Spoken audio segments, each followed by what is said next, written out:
राधाकृष्ण गोखले महाविद्यालय कोल्हापूर। मी सौ एस.आर. गडदे।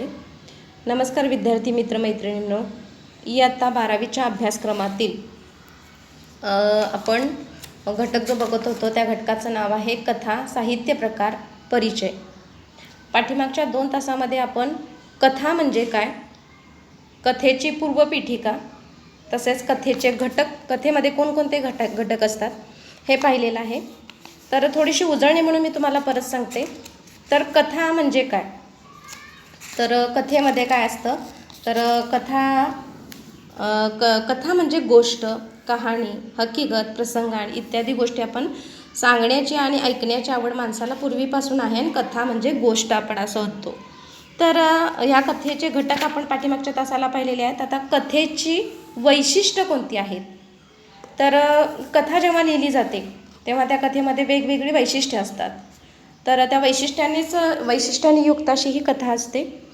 तर कथेचं पहिलं वैशिष्ट्य आहे, आता मराठी भाषेची कथादालन आपलं माहीतच आहे तुम्हाला, समृद्ध खूप आहे। वेगवेगळ्या कथा आपण वाचत असतो, वेगवेगळे कथासंग्रह आपण वाचत असतो। तर ते विविधतेनं आणि गुणवत्तेनं नटलेले असे हे कथासंग्रह आहेत आणि त्यामुळेच मराठी कथा अनेकविध वैशिष्ट्यांनी परिपूर्ण झालेली आहे। पहिलं वैशिष्ट्य कथेचं कोणतं सांगता येईल, तर कथा मनोरंजन करते।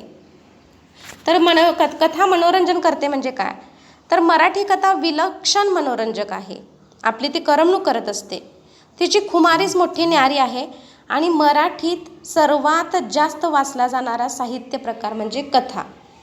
आणि दिवाळी अंकामध्ये कथेला मानाचं स्थान दिलं जातं किंवा मानाचं पान दिलं जातं तिच्या मनोरंजकता या वैशिष्ट्यामुळंच। आता कथा वाचताना आपण कथेतील पात्रांच्या जगामध्ये प्रवेश करतो। कथेमध्ये जी पात्रं असतात ती पात्रं काय असतात, तर ती जणू आपणच आहोत। त्या कथेतील पात्रांच्या आपण जगामध्ये प्रवेश करतो आणि नेहमीच ताणतणावांनी भरलेल्या जगाहून वेगळ्या जगात विहार करायला आपल्याला मिळतं। आपण बघतो की आता सर्वत्र कोरोनाचं सगळीकडे फैलाव सुरू आहे, कोरोनाचं सगळीकडं आपल्याला वाचायला ऐकायला मिळतं आणि त्यातून वेगळं काहीतरी वाचायला जर आपल्याला मिळालं, वर्तमानपत्र उघडलं तर कोरोनाच्या बातम्या, वर्तमानपत्र उघडलं तर आपण बघतो की अनेक अत्याचाराच्या, अन्यायाच्या घटना बघतो। म्हणजे वर्तमानपत्रामध्ये आपल्याला एखादी चांगली गोष्ट वाचायला मिळेल असं थोडंसं कदाचितच होतं आहे आणि त्यामुळं काय व्हायला लागले की एखादी जर कथा त्यातून आपण ह्या दिवसभराच्या नेहमीच्या ताणतणावांनी भरलेल्या विश्वातून वेगळ्या एखादी कथा जर चांगली वाचली तर आपल्याला एका वेगळ्या जगात गेल्यासारखं वाटतं किंवा वेगळ्या जगात विहार करायला मिळाल्यासारखं वाटतं आणि त्यामुळे आपल्याला आनंद होतो। काही वेळा असंही घडतं की माणसाला मनुष्य स्वभावाविषयी अमाप कुतूहल असते आणि कथेमार्फत मनुष्य स्वभावाच्या अनेक तऱ्हांशी परिचय होतो आणि त्यामुळे आपल्याला आपले कुतूहल शमवण्याचा आनंद मिळतो। काही कथाच मुळात विनोद निर्मितीसाठी लिहिलेल्या असतात। अशा विविध कारणांनी कथेमुळे आनंद मिळतो आणि मनोरंजन होतं। कथेतून मनोरंजन मिळतं म्हणजे आपण एका वेगळ्या विश्वामध्ये जातो, वेगळ्या जगामध्ये आपण फिरल्यासारखं आपल्याला होतं, एक वेगळा अनुभव आपल्याला मिळतो आणि माणसाला मनुष्य स्वभावाविषयी अमाप कुतूहल असतं। कथेतून वेगवेगळ्या स्वभावाची माणसं आपल्याला भेटतात, वेगवेगळ्या स्वभावाची माणसं भेटल्याचा आणि त्यांचं आपल्याला स्वभाव जाणून घेतल्याचा एक आनंद मिळतो आणि अनेक वेगवेगळ्या मनुष्यांचा आपल्याला परिचय होतो। आपलं कुतूहल शमवण्याचा आनंद मिळतो की एखादी व्यक्ती आपल्याला त्या कथेतून भेटलेली आहे की ती जणू आपल्या आजूबाजूलाच आहे, आपल्या आयुष्यामध्येच आहे किंवा आपल्या अवतीभोवतीच आहे, याचा भास, याचा आनंद त्या वाचकाला मिळत असतो। त्यामुळे कथा मनोरंजन करते, त्याचबरोबर विनोद निर्मितीसुद्धा करत असते। विनोदी कथा ज्या असतात, विनोदी कथासंग्रह अनेक आहेत। व्यक्ती आणि वल्लीसारखा विनोदी कथासंग्रह पु ल देशपांड्यांचा आहे। तर द मा मिरासदाराने अनेक कथा लिहिलेल्या आहेत, विनोदी कथा आहेत। भूताचा जन्म पाठीमागच्या तासाला मी त्याचा उल्लेख केलेला होता की अनेक कथा द मा मिरासदार सारख्या आहेत, आप्पासाहेब खोत असतील, असे अनेक कथाकार आपल्या ह्याच्यामध्ये साहित्यामध्ये अनेक साहित्यिक आहेत की ज्यांनी विनोदी कथा लिहिलेल्या आहेत। अनेक कथासंग्रह प्रसिद्ध आहेत। तर त्या विनोदी कथा ज्या आहेत त्यातून काय होत असतो, वाचकाला आनंद मिळतो आणि अशा विविध कारणामुळं कथेमुळे आनंद मिळतो, मनोरंजन वाचकाला होत असतं। दुसरा घटक आहे, दुसरं वैशिष्ट्य कथेमध्ये कोणतं असतं, तर कथेमुळे सुसंस्कार होतात। काय होतात तर सुसंस्कार होतात. मनोरंजकतेप्रमाणेच मनोरंजन तर आहेच, पण त्याचबरोबर मनावरती संस्कार करण्याची ही जबरदस्त ताकद या कथेमध्ये असते. कथेच्या माध्यमातून मूल्य विचार रुजतात. कथा आपल्यावरती संस्कार करते. कथेमध्ये जी पात्रे असतात ती वास्तवातील माणसासारखीच असतात. आता कथा ही कुणावरती लिहिली जाते तर अवतीभोवतीच्या म्हणजे समाजातील घटकांना घेऊनच कथा लिहिलेली असते. आणि त्यामुळं ही जी पात्रं असतात ती खरोखर वास्तवातील माणसांसारखीच आपल्याला ती काय असतात ती दाखवलेली असतात. म्हणजे एखादी व्यक्ती असेल तर तिचा स्वभाव हा आजूबा आपल्याला कुठं ना कुठं त्या व्यक्तीसारखाच दिसणार. त्यांच्या वागण्या बोलण्यातून त्या घटना प्रसंगातून चांगल्या मूल्यांचे महत्त्व अधोरेखित केले जाते. आता मगाशी सांगितलं की वास्तवातील माणसांच्या प्रमाणेच ती दाखवलेली असतात आणि त्यांच्या वागण्या बोलण्यातून त्या कथेतील जी पात्रं आहेत ती पात्रं कशी असतात त्यांच्या वागण्यातून त्यांच्या बोलण्यातून एखाद्या त्यांच्या घटनेतून आपल्यावरती चांगल्या मूल्यांचं महत्त्व अधोरेखित केलं जातं. अनेक कथा आहेत. श्यामची म्हणजे साने गुरुजींच्यावरती त्यांच्या आईनं जे संस्कार केले ते जर आपण वाचले त्या कथा वाचल्या तर काय होणार आहे तर त्यातून आपल्याला वेगवेगळ्या श्यामच्या आईने श्यामवरती जे संस्कार केले ते संस्कार आपल्यावरती काय होतात त्या वाचकाला जाणवतात. तर अनेक मूल्यांचे चांगल्या मूल्यांचं महत्त्व आपण अधोरेखित करत असतो. स्वामी विवेकानंदांच्या कथा असतील, डॉक्टर APJ अब्दुल कलामांच्या आयुष्यातील घडलेल्या कथा असतील किंवा रामायण महाभारतातील कथा असतील, शबरीची बोरेसारखी कथा असेल, तर अनेक कथा आपण वाचत असतो आणि त्या कथेतून वाचकाला वास्तवातील माणसांसारखाच त्याचा वास्तवातील माणसंच आपल्याला तिथं जाणवत असतात. त्यातून चांगली मूल्य रुजतात आणि चांगली मूल्य आणि वाईट मूल्य यांच्या संघर्षामध्ये चांगल्या मूल्यांचाच विजय होतो. म्हणजे चांगली मूल्य आणि वाईट मूल्य जसं सिनेमा बघताना आपण बघतो शेवट हा चांगलाच होतो, शेवट हा सुखदच असतो, तसा कथेमध्ये सुद्धा काय असतो की चांगला आणि वाईट दोन्ही म्हणजे वाचकाला वाचायला मिळतं. लेखक त्यामध्ये दोन्ही गोष्टी लिहित असतो, पण शेवट मात्र हा चांगल्या मूल्यांचाच होताना आपल्याला दिसतो. म्हणजे कथेमुळे वाचकावरती चांगले सुसंस्कार होताना आपल्याला दिसतात. कथा वाचकाला प्रेरणा देते.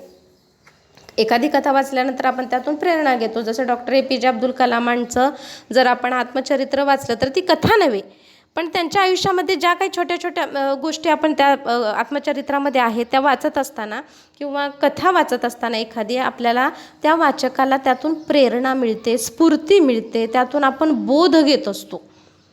समता, स्वातंत्र्य, बंधुभाव, न्याय, मानवता अशा कितीतरी मूल्यांचा संस्कार वाचकावरती होतो. आपण कोणत्या मार्गाने जावे, कोणता मार्ग टाळावा याचा बोध माणसाला होतो आणि हे सर्व सुसंस्कार कथेमधून होताना आपल्याला दिसतात.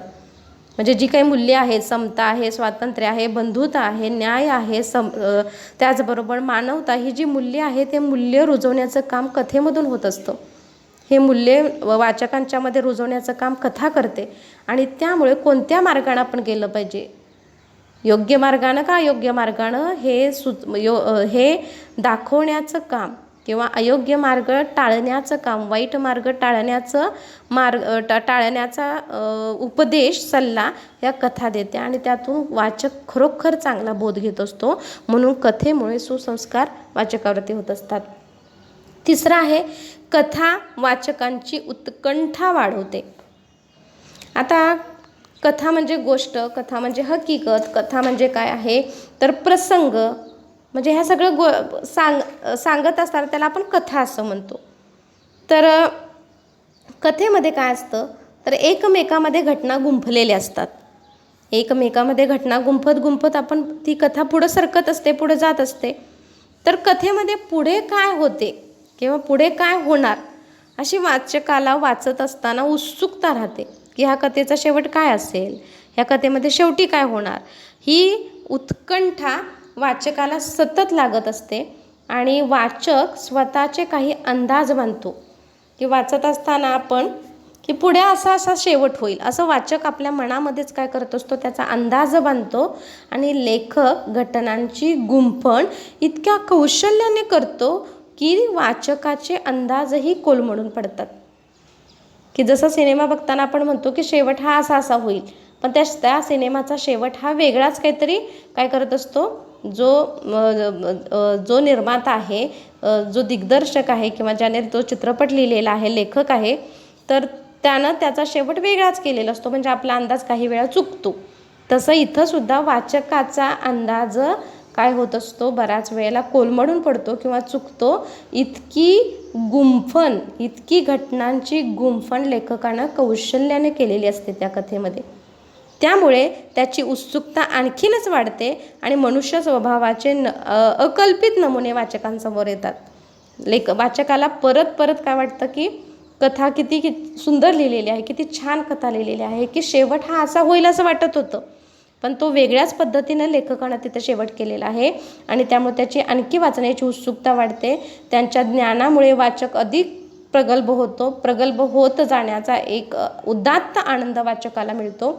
या उत्कंठावर्धक रचनेमुळे वाचकावरती नकळत संस्कार होतात. लेखकाचं जे कौशल्य आहे, लिहिण्याचं कौशल्य किंवा त्याची प्रगल्भता जी आहे, ती प्रगल्भता या कथेतून आपल्याला दिसते की लेखकाची सुद्धा म्हणजे वाचकाची उत्कंठा वाढवण्याचं काम हा लेखक करत असतो. या कथेमधून आपल्या वाचकांसमोर लेखक मांडत असतो. चौथा आहे, कथा एककेंद्री असते. आता कथा एककेंद्री असते म्हणजे काय, कमीत कमी पात्रे, कमीत कमी घटना, कमीत कमी प्रसंग आणि कमीत कमी परिसर, कमीत कमी मूल्यांचा संघर्ष, यामुळे कथेचा एकच परिणाम साधला जातो. एककेंद्री असते म्हणजे भरपूर पात्र पाहिजेत कथेत असं काही नसतं. 1 किंवा 2 पात्रावरती सुद्धा 2 ते 3 पात्रांच्या मध्ये सुद्धा कथा गुंफली जाते, कथा लिहिली जाते. त्याचबरोबर अनेक घटना घेऊनच कथा लिहावी असे काही नाही. आणि त्यातून काय होत असतं, वाचकाचं बऱ्याच वेळेला काय होत असतो, वाचताना गोंधळ निर्माण होतो आणि त्यामुळं अनेक घटना न घेता काही मोजक्याच घटना, कमीत कमी घटना आणि कमीत कमी प्रसंग, अनेक पात्र घेतले तर अनेक प्रसंग येतील, अनेक घटना येतील, कमी पात्र, कमी प्रसंग, कमी घटना आणि कमी परिसर घेऊन कथा एककेंद्री सुद्धा काय असते आणि त्यातून वाचकाला एक वेगळा परिणाम साधता येतो. 5वा मुद्दा आहे, कथा भूतकाळात लिहिली जाते. कथा घडून गेलेली असते. कथा म्हणजे गोष्ट आहे, हकीकत आहे आणि मग ही जी कथा आहे ती कथा घडलेली म्हणजे वर्तमानात नसते किंवा भविष्यकाळातली नसते, तर ती घडलेली असते, भूतकाळामध्ये लिहिलेली जाते. आपण वर्तमान काळामध्ये जगत असतो तेव्हा सर्वजण एकाच पातळीवरती असतो. प्रत्येकजण आपापली कृती करीत असतो. प्रत्येकाच्या कृतीचे परिणाम काय होतील हे कोणालाही माहीत नसतात. म्हणजे आपण वर्तमान काळामध्ये जगतो त्यामुळे पुढं काय होईल हे आपल्याला माहीत नसतं आणि प्रत्येकजण वेगवेगळ्या कृती करत असतो. प्रत्येक जणांच्याकडून वेगवेगळं कार्य होत असतं, पण त्या प्रत्येक कार्याचा परिणाम हा वेगळा वेगळा होत असतो आणि त्यामुळे साहजिकच कोणत्या कृतीचे, मूल्याचे कोणते परिणाम होतील हे अंधारातच राहते. खरं तर घटना पूर्ण झाली, कथानक पूर्ण झाले की ते सर्व भूतकाळामध्ये जमा होते. तसेच वाचकाची उत्कंठा शमवण्याच्या दृष्टीने, त्याच्यावर संस्कार होण्याच्या दृष्टीने वर्तमान काळातील रचना उपयुक्त नसते, म्हणून साधारणपणे कथा भूतकाळामध्ये लिहिली जाते. वाचकाची उत्कंठा वाढवायची आहे, वाचकाला प्रेरणा द्यायची आहे, वाचकामध्ये संस्कार व्हायचे आहेत, तर त्या सगळ्या घटना घडून गेलेल्या आहेत असा वाचकानं काय करायचं असतं, लेखकाने वाचकांच्या समोर निर्माण करायचं असतं. म्हणजे कथा भूतकाळामध्ये लिहावी लागते. 6वा मुद्दा आहे, कथेच्या माध्यमातून जीवनाचा वेध घेतला जातो. जीवनातील घटना, भावभावना आणि वैचारिक उलतापालती यांचे दर्शन कथामधून घडते.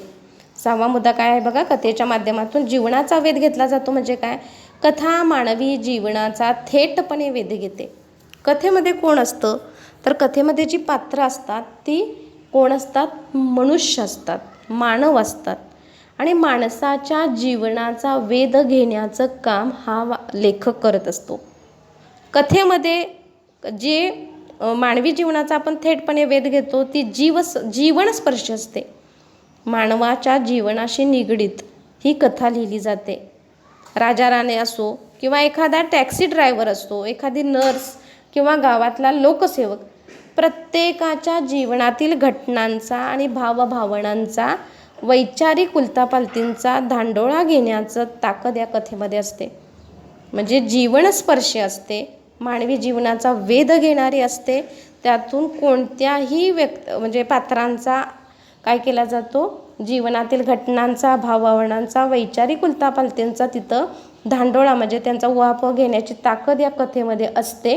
आणि म्हणून कथेच्या माध्यमातून जीवनाचा वेध घेतला जातो. हा सहावं कथेचं वैशिष्ट्य आपण पाहिलेलं आहे. ठीक आहे विद्यार्थी मित्र मैत्रिणींनो, आता आपण इथं थांबूया. पुढच्या तासाला राहिलेली काही वैशिष्ट्ये असतील ते आपण पाहणार आहोत. धन्यवाद.